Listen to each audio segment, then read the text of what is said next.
بسم الله الرحمن الرحيم. ويقولون متى هذا الوعد إن كنتم صادقين. قل لا أملك لنفسي ضرا ولا نفعا إلا ما شاء الله، لكل أمة أجل، إذا جاء أجلهم فلا يستأخرون ساعة ولا يستقدمون.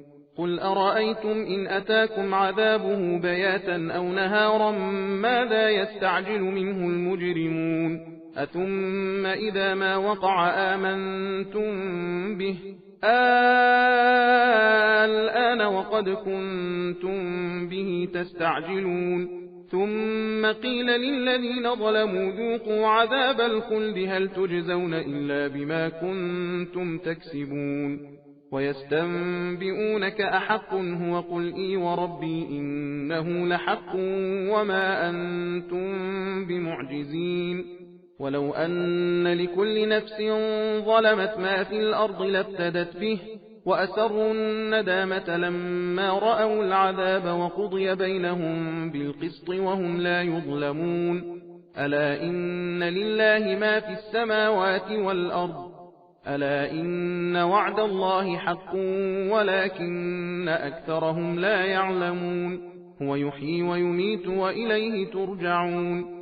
يا أيها الناس قد جاءتكم موعظة من ربكم وشفاء لما في الصدور وهدى ورحمة للمؤمنين. قل بفضل الله وبرحمته فبذلك فليفرحوا هو خير مما يجمعون.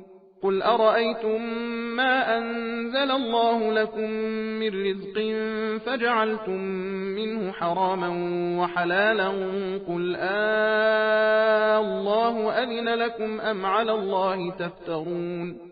وما ظن الذين يفترون على الله الكذب يوم القيامة إن الله لذو فضل على الناس ولكن أكثرهم لا يشكرون. وما تكون في شأن وما تتلو منه من قرآن ولا تعملون من عمل إلا كنا عليكم شهودا إذ تفيضون فيه. وما يعزب عن ربك من مثقال ذرة في الأرض ولا في السماء ولا أصغر من ذلك ولا أكبر إلا في كتاب مبين.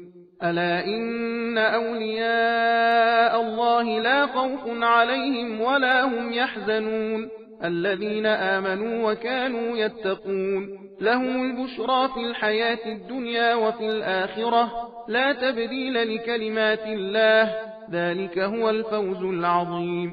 ولا يحزنك قولهم إن العزة لله جميعا هو السميع العليم. ألا إن لله من في السماوات ومن في الأرض وما يتبع الذين يدعون من دون الله شركاء إن يتبعون إلا الظن وإن هم إلا يخرصون. सबील कुरान हिदायत का रास्ता।